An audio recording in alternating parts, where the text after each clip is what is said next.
لک الحمد یا اللہ الصلاۃ والسلام علیک یا رسول اللہ اما بعد۔ سلسلہ ہے تذکرہ اسلاف کا۔ اس مبارک سلسلے میں ہم اپنے اسلاف کا ذکر خیر، ان کے یوم ولادت اور عرس کی تاریخوں پر کرنے کی سعادتیں حاصل کرتے ہیں۔ آج جس عظیم الشان شخصیت کا ہم ذکر خیر کرنے جا رہے ہیں، ہماری مراد ہے خواجہ حضرت علامہ غلام مرتضیٰ فنا فی الرسول نقشبندی رحمۃ اللہ تعالی علیہ۔ آپ کی ذات پر آج ہم روشنی ڈالنے کی سعادت اس مناسبت سے حاصل کر رہے ہیں کہ 19 صفر المظفر 1321 ہجری کو حضرت کا وصال ہوا تھا۔ صفر المظفر کا مبارک مہینہ ہے۔ اس مبارک مہینے میں حضرت کی بارگاہ میں ہم خراج عقیدت پیش کرنے کے لیے یہ بیان آپ تک پہنچانے کی سعادتیں حاصل کر رہے ہیں۔ نقشبندی سلسلے کے یہ عظیم بزرگ فنا فی الرسول کے مقام پر فائز تھے۔ میدان عشق رسول کے اس مقام پر فائز ہونا الحمدللہ اپنے آپ میں ایک عظمت و شان کے حامل ہوتی ہیں۔ اللہ تبارک و تعالیٰ نے فنا فی الرسول کے مقام پر آپ کو فائز فرمایا تھا۔ میدان عشق رسول کے عظیم شہسوار ہیں آپ، الحمدللہ آپ فرد وقت اور عظیم فنا فی الرسول ہیں۔ آپ نے عبادات، علمیت، معاملات اور میدان تصوف میں عشق رسول کریم صلی اللہ تعالی علیہ وسلم کو اس کی تمام تر رعنائی و وجدانیت، سوز اور مستی اور کیف و سرور کے ساتھ الحمدللہ زندہ و اجاگر فرمایا۔ آپ کا تصور عشق سوز و مستی اور شراب و طہور کی چاشنی سے لبریز ہے اور نفس کے خلاف جہاد اکبر میں بہترین اور غالب ہتھیار ہے۔ عشق رسول صلی اللہ تعالی علیہ وسلم کے میدان میں ان کی جہد، ان کی کوشش قیامت تک کے لیے عاشقان رسول کے لیے ایک کامل اکمل حوالہ ہے۔ آپ کے القابات آپ سنیں، خواجہ غلام مرتضیٰ نقشبندی فنا فی الرسول رحمۃ اللہ تعالی علیہ کے القابات آپ کے دور میں جو اکابرین نے عطا فرمائے سنیں۔ شہنشاہ نقشبند، شیخ المشائخ، خواجہ خواجگان، مجدد عشق، فرد وقت، فنا فی الرسول، شیخ السماوات والارضین، سلطان العاشقین، برہان الواصلین، واقف رموز جلیلہ و خفیہ، کاشف غوامض عشقیہ و علمیہ، پیر مشکل کشا، مظہر عون، یفعل اللہ ما یشاء۔ غور کیجئے کہ اللہ تبارک و تعالیٰ نے اتنے سارے فضائل حضرت علامہ خواجہ غلام مرتضیٰ فنا فی الرسول رحمۃ اللہ تعالی علیہ کو عطا فرمایا تھا۔ خواجہ غلام مرتضیٰ فنا فی الرسول ابن میاں محمد یعقوب ابن میاں جیون ابن میاں شیر محمد 1228 ہجری 1813 عیسوی میں گاؤں پرانی بھینی نزد شرک پور شریف میں پیدا ہوئے۔ آپ کا تعلق پنجاب کی آرائی برادری سے تھا۔ آپ کے والد صاحب حج بیت اللہ شریف کی سعادت حاصل کرنے کی غرض سے 6 ماہ پیدل سفر کر کے عرب شریف تشریف لے گئے اور عرصہ 7 سال تک وہیں پر مقیم رہے۔ آپ کے والد بزرگوار جب ایک طویل عرصے تک بھی وطن واپس نہ آئے تو خواجہ صاحب کے دونوں چاچا بھی یکے بعد دیگرے ان کے والد صاحب کے پیچھے عرب شریف چلے گئے اور پھر تینوں بھائی حج کی سعادت حاصل کرنے کے بعد اکٹھے اپنے الحمدللہ وطن واپس تشریف لائے۔ اور آپ کے حصول تعلیم کے تعلق سے دیکھیے، آپ کے چاچا جان میاں محمود ریاست بہاولپور سکونت اختیار کی تو آپ بھی علم دین کے حصول کے لیے ریاست بہاولپور تشریف لے گئے اور وہاں علم صرف، نحو، حدیث، فقہ، اصول فقہ سمیت دیگر علوم میں سند فراغت حاصل کی۔ علم حاصل کرنے کے بعد دوبارہ قلعہ لال سنگھ تشریف لے آئے۔ ان دنوں اکثر دعا کیا کرتے تھے کہ اللہ پاک کسی کامل مرشد کا دامن کرم نصیب فرما دے۔ آخر قسمت نے یاوری کی۔ ایک روز کھیتوں میں ایک بوہڑ کے درخت تلے موجود تھے کہ ایک نورانی چہرے والے بزرگ گھوڑے پر سوار آپ کے پاس تشریف لائے اور کہنے لگے کہ میاں کچھ لسی پلا دو، اور پھر وہ بھاگ گئے۔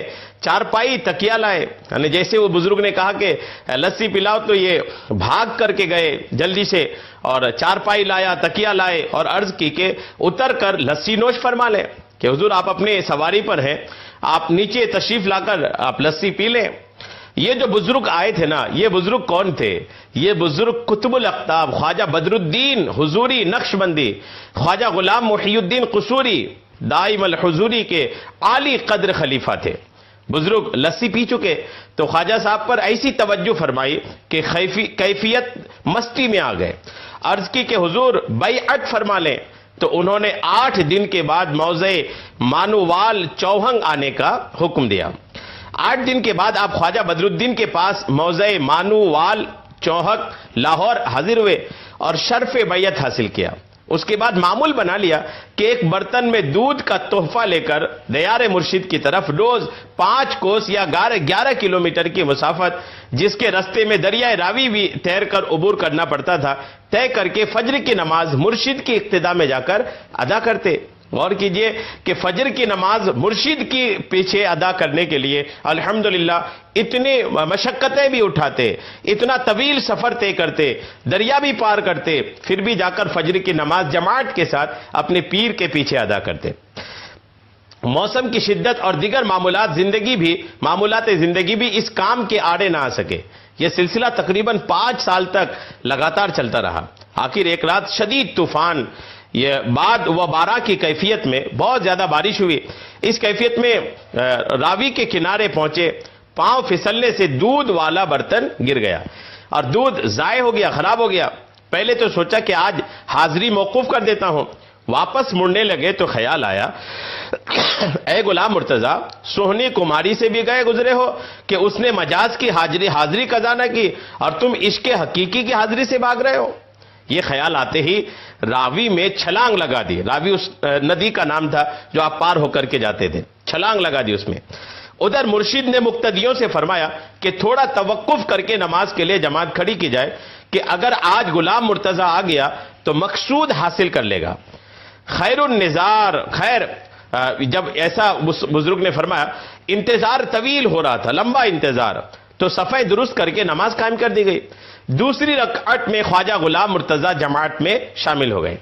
مرشد نے دیکھا تو خوش ہو گئے۔ نماز کے بعد فرمایا کہ اے غلام مرتضیٰ، آج تم نے حد کر دی، آج مقام قطبیت پر آپ کو فائز کیا جاتا ہے۔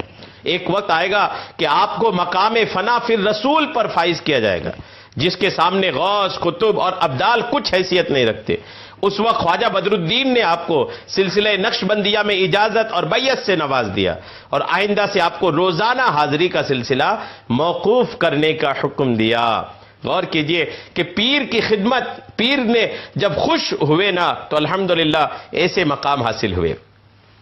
جس وقت خواجہ بدر الدین نے آپ کو اجازت بیعت سے نوازا تو اس کے بعد آپ نے مقام فنا فی الرسول کی منزل کی طرف سفر شروع کر دیا۔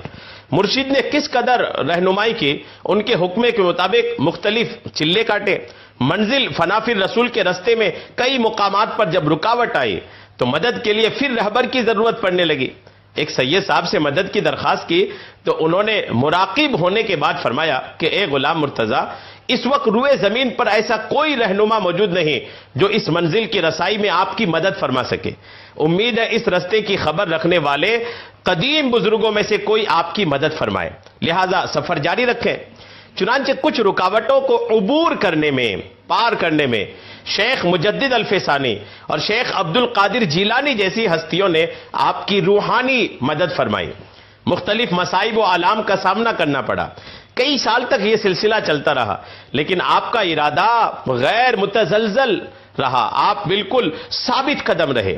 آپ کے 5 بیٹے بھلے چنگے 8-10 کے اندر یکے بعد دیگرے فوت ہوتے گئے۔ ایک بھائی میاں محمد یار آ کر عرض کرتے کہ بھائی صاحب فلاں بچہ فوت ہو گیا ہے، تو آپ فرماتے جنازہ پڑھ کر دفنا دیں۔ میں حضور نبی کریم صلی اللہ تعالی علیہ وسلم کی حاضری سے اٹھ نہیں سکتا۔ انہی دنوں میں بارشوں نے رخ موڑ لیا، سارے علاقے کو قحط سالی کا سامنا کرنا پڑا۔ آپ کے پالتو جانور ایک کے بعد دیگرے مرنے لگے۔ ان دنوں معمول یہ رہا کہ آدھی رات جاگنے، آدھی رات سوتے۔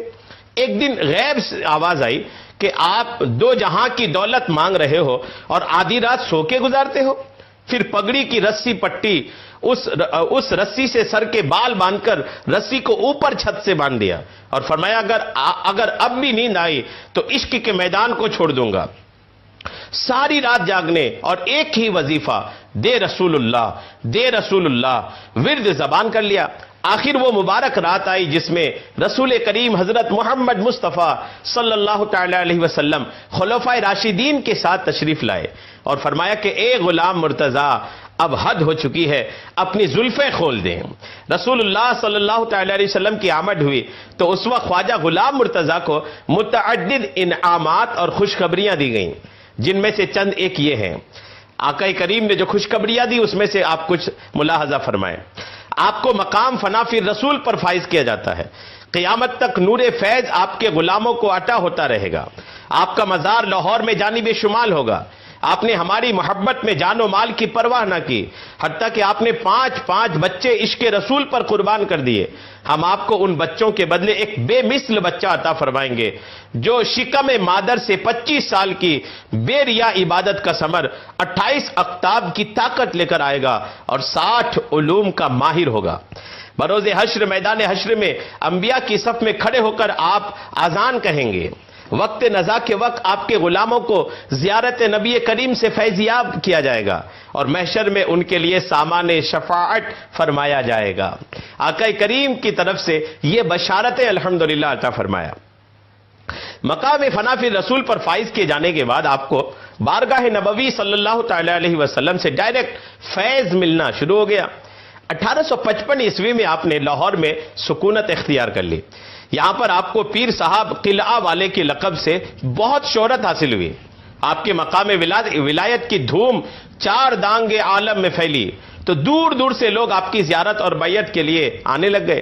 آپ کی نگاہ میں ایسی تاثیر تھی کہ انسان تو انسان کسی جانور کو بھی آنکھ بھر کر کے دیکھ لیتے تو وہ کیفیت وجد میں آ جاتا۔ بہت سے غیر مسلموں نے آپ کے دست اثر پر اسلام قبول فرمایا۔ آپ کا سلسلہ طریقت عشق رسول صلی اللہ تعالی علیہ وسلم کی کیفیات نورانی سے آج بھی عبارت ہے۔ آپ کے وسیلہ اقدس سے عشق رسول صلی اللہ تعالی علیہ وسلم کی خالص دولت آج بھی لاکھوں دلوں کی منور، معطر، مخبور اور معمر بنا رہی ہے۔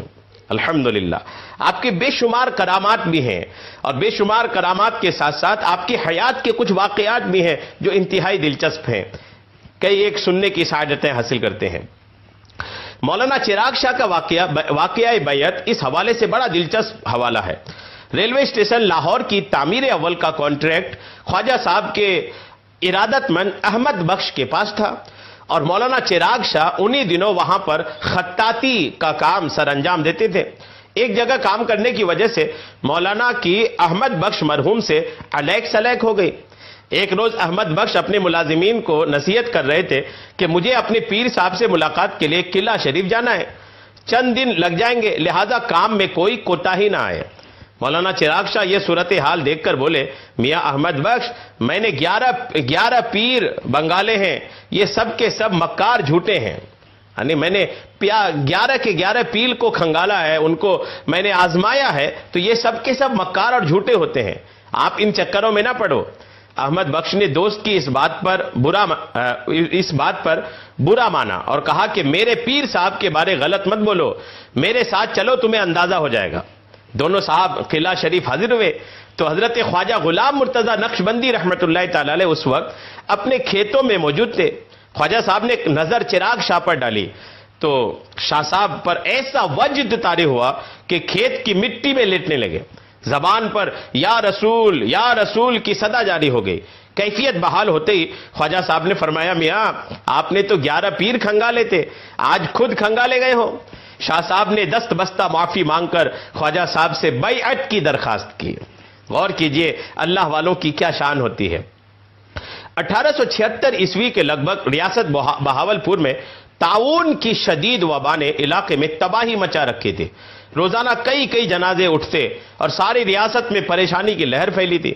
ان دنوں حضرت خواجہ غلام مرتضیٰ نقشبندی رحمت اللہ علیہ کے بہاولپور سے ایک ارادت مند محمد اقبال ڈاہر نے لاہور کا رخ کیا اور خواجہ صاحب سے وبا کی ساری صورتحال عرض کی۔